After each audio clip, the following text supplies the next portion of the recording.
Welcome to Island Whispers. In this special episode, we bring you a heartfelt update on the situation in Sri Lanka following Cyclone Ditwah. This is a story of natural force, widespread disruption, and most importantly, resilience, unity, and hope. Today, we look at what Cyclone Ditwah was, how it formed, how it traveled, and what it means for travelers and locals right now. Cyclone Ditwah began as a low-pressure area developing over the warm waters of the southwestern Bay of Bengal around 26 November 2025. The region is known for cyclonic activity because of its warm sea surface temperatures, high humidity, and when conditions align, lower wind shear. These ingredients work together to support the birth of a tropical cyclone. As the system strengthened from a low pressure zone into a depression and then into a deep depression, meteorological agencies closely monitored its rapid development. By the time the system had strengthened enough to meet the criteria of a cyclonic storm, it received its official name Ditwah. The name was contributed by Yemen, inspired by the Ditwah Lagoon on Socotra Island, following the World Meteorological Organization's naming guidelines. As intensification continued, Ditwah's cloud structure grew more organized and curved into a classical spiral pattern, signaling a fully established cyclone forming in the Bay of Bengal. The Bay of Bengal is a region known historically for producing cyclones that affect Sri Lanka and southern India, especially in the post-monsoon season. The Bay of Bengal is one of the world's most cyclone-prone regions for several reasons.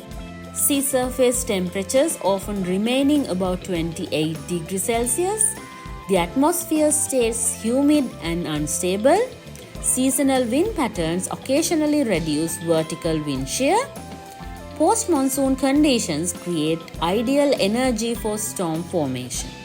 These factors help small, low-pressure areas grow quickly into powerful cyclonic systems. Historically, many storms that have affected Sri Lanka originated from this very pattern. As Ditwah intensified into a named cyclonic storm, it was already moving slowly across the southern Bay of Bengal. Its track steadily approached the southwestern coast of Sri Lanka. The storm system carried strong winds and dense cloud bands that brought widespread rainfall across many districts. As cyclone's outer rain band swept across Sri Lanka, it triggered heavy rainfall, gusty winds, rising river levels, and flood conditions, especially in low-lying or coastal regions. The hill country also experienced landslide risk due to saturated slopes. After passing across or very close to Sri Lanka, the system drifted back over the Bay of Bengal on 29 November. Over open water, Ditwah briefly encountered warmer ocean temperatures that allowed temporary strengthening. But increasing wind shear, dry air intrusion, and cooling waters weakened the system steadily. By 30th November, the system had downgraded to a deep depression, and by 2nd December, it weakened further into a regular depression, effectively marking the end of the storm's life cycle. When Cyclone Ditwah passed across Sri Lanka, it brought heavy, persistent rainfall and strong winds to many areas. Flood waters rose in rivers and urban zones, causing homes and streets to be submerged. Uprooted trees, damaged bridges, blocked roads, and overflowing canals disrupted daily life across several regions. There were transport interruptions, power outage, and communication difficulties in certain districts. Many families were displaced and had to seek temporary shelter. Emergency crews, volunteers and government agencies began rescue or relief operations immediately, providing shelter, supplies, and support where needed. Though the full extent of damage is still being assessed and the figures continue to change, it is clear that the cyclone left a significant impact on communities, agriculture, infrastructure, and the natural landscape. For travelers, Cyclone Ditwah created temporary disruptions such as road closure, power interruptions, and suspended transport links. But this is not mean travelers should avoid Sri Lanka. Rather, it means planning must be done carefully and responsibly.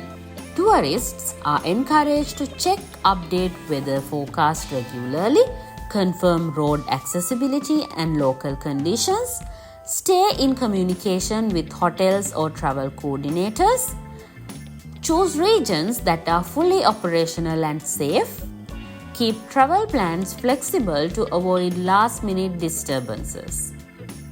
Sri Lanka's tourism sector is highly resilient, and many regions remain safe and accessible. With proper planning, visitors can continue to enjoy travel experience while avoiding affected zones. If you are already in Sri Lanka, stay updated through trusted local news channels and official warnings. Avoid areas prone to flooding and landslides and follow safety instructions issued by authorities. Keep essentials ready, stay cautious around rivers and coastal areas, and confirm transport arrangements before traveling between districts. Storm after effects like slippery roads or power restoration work may continue for some days. Sri Lanka has faced storms, floods, and tough monsoons before, and every time the nation has risen stronger. Communities help each other, volunteers mobilize fast, and relief teams work tirelessly. This time is no different.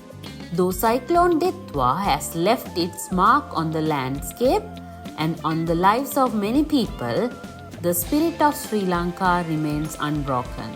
Families, neighbors, authorities, and volunteers are working together to rebuild homes, restore services, and return life to normal. Sri Lanka is a resilient nation. The recovery has already begun, and as always, the island will rise back stronger, kinder, and more united than before. Thank you for joining this update on Cyclone Ditwah. Stay safe, stay informed, and stand with Sri Lanka as it rebuilds. The skies will clear, the waters will recede, and the island's beauty will shine again. And as always, this is Island Whispers, discovering Sri Lanka one whisper at a time.